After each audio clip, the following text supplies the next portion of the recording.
नवी मुंबईतल्या दिघा येथे जी मीडियाच्या प्रतिनिधी स्वाती नाईक आणि त्यांचा कॅमेरामॅन संदीप भारती या दोघांवरती हल्ला झाला आहे। या संपूर्ण घटनेचा जी चोवीसने पूर्वीपासून जो दिघामधल्या ज्या इमारती होत्या त्यांचा प्रश्न होता, जे स्थानिक आहेत त्यांच्या समस्या आहेत, वेळोवेळी पाठपुरावा केला होता, पण असं करूनसुद्धा आज जी मीडियाच्या प्रतिनिधीवरती हल्ला झालेला आहे। मी पुन्हा दिघ्यात आलेलो आहे, त्या ठिकाणी माझ्यासोबत दिघ्यातले रहिवासी आहेत, आपण त्यांच्याशी बोलूयात। काका, आज आमच्या प्रतिनिधीवर हल्ला झालेला आहे। जी 24 तासने वेळोवेळी रात्री अपरात्री दिघावासियांच्या समस्या दाखवल्यात, तरी हा हल्ला झालेला आहे।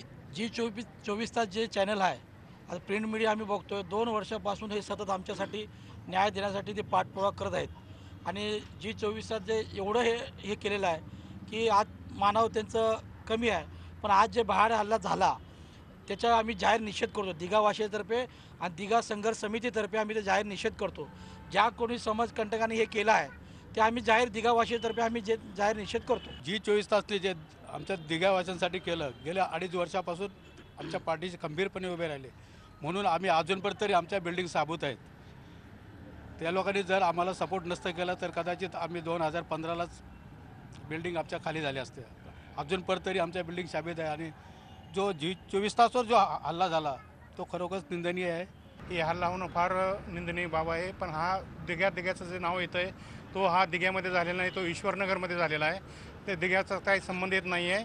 ही जी झाली घटना ती फार चुकीची आहे। पत्रकारावर हल्ला होणं हा फार मोठा गुन्हा आहे, तर आम्ही त्याचा निषेध करतो। सर्वप्रथम मी पूर्ण दिघावासियांतर्फे या घटनेचा जाहीर निषेध करते की आज जो प्रकार घडलेला आहे, एका महिलेला 40-45 पुरुषांनी जे मारलेलं आहे ते अतिशय निंदनीय आहे। दिघावासियातील जे रहिवासी आहेत त्यांनी संपूर्णपणे जी आजची घटना घडली आहे त्या घटनेचा निषेध केलेला आहे।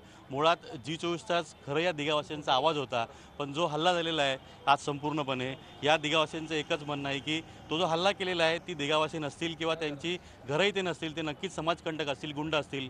मग अशा परिस्थितीमध्ये 6 तासानंतर गुन्हा दाखल केला जातो आणि अजूनही एकाला अटक होत नाही। त्यामुळे नवी मुंबई पोलीस नेमकं करतात काय असा प्रश्न आता उपस्थित झालेला आहे।